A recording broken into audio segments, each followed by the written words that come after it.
اعوذ باللہ من الشیطان الرجیم، بسم اللہ الرحمن الرحیم۔ اور اگر ہم ان کی طرف فرشتے بھی نازل کر دیں اور ان سے مردے بھی کلام کریں اور خواہ ہم ہر چیز کو ان کے سامنے لا کھڑا کر دیں، تب بھی یہ ایمان لانے والے نہیں ہیں، مگر یہ کہ اللہ اپنی قدرت قاہرہ سے چاہے، لیکن اکثر لوگ جاہل ہیں۔ اور اسی طرح ہم نے ہر نبی کے لیے انسانوں اور جنوں میں سے شیطانوں کو دشمن قرار دیا ہے، جو ایک دوسرے کو دھوکہ و فریب دینے کے لیے بناوٹی باتوں کی سرگوشی کرتے ہیں، اور اگر آپ کا پروردگار زبردستی چاہتا تو یہ ایسا نہ کرتے۔ بس آپ انہیں اور جو کچھ وہ افطرا کر رہے ہیں اسے چھوڑ دیں، تاکہ ان بناوٹی باتوں کی طرف ان لوگوں کے دل مائل ہوں جو آخرت پر ایمان نہیں رکھتے، اور تاکہ وہ اسے پسند کریں، اور تاکہ وہ ان برائیوں کا ارتکاب کریں جن کے یہ مرتکب ہو رہے ہیں۔ کیا میں اللہ کے سوا کسی اور کو فیصل اور منصف تلاش کروں، حالانکہ وہ وہی ہے جس نے تمہاری طرف مفصل اور واضح کتاب نازل کی ہے، اور ہم نے جن کو آسمانی کتاب دی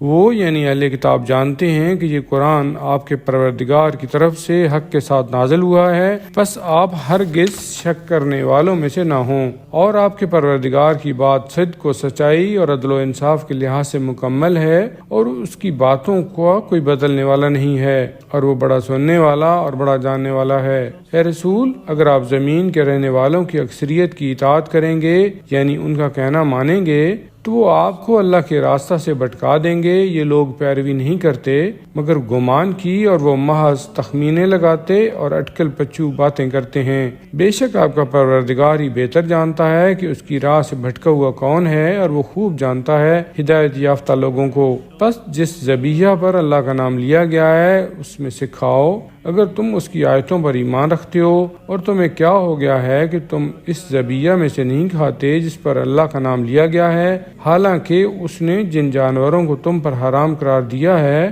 ان کو تمہارے لیے تفصیل سے بیان کر دیا ہے، سوائے اس کے جس کے کھانے کی طرف تم مضطر اور مجبور ہو جاؤ تو پھر حرام کھا بھی سکتے ہو۔ اور یقیناً بہت سے لوگ علم کے بغیر محض اپنی خواہشات کی بنا پر گمراہ کرتے ہیں۔ بے شک آپ کا پروردگار حد سے بڑھنے والوں کو خوب جانتا ہے۔ اور اے لوگو، تمام گناہوں کو چھوڑ دو، خواہ اعلانیہ ہوں اور خواہ خفیہ۔ بے شک جو لوگ گناہ کما کر رہے ہیں، ان قریب ان کو بدلہ دیا جائے گا اس کا جس کا وہ ارتکاب کرتے ہیں۔ اور اس جانور کو نہ کھاؤ جس پر اللہ کا نام نہ لیا گیا ہو، کہ یہ کھانا فسق یعنی نافرمانی ہے۔ اور بے شک شیطان اپنے دوستوں کو خفیہ اشارے کرتے ہیں یعنی پٹی بڑھاتے ہیں تاکہ وہ تم سے جھگڑا کریں، اور اگر تم نے ان کی اطاعت کر لی یعنی ان کا کہنا مانا تو یقیناً تم مشرک ہو جاؤ گے۔ اور کیا وہ شخص جو پہلے مردہ تھا پھر ہم نے اسے زندہ کیا اور اس کے لیے ایک نور بنایا جس کے ساتھ وہ لوگوں میں چلتا پھرتا ہے، اس شخص کی طرح ہو سکتا ہے جو تاریکیوں میں پڑا ہوا ہے اور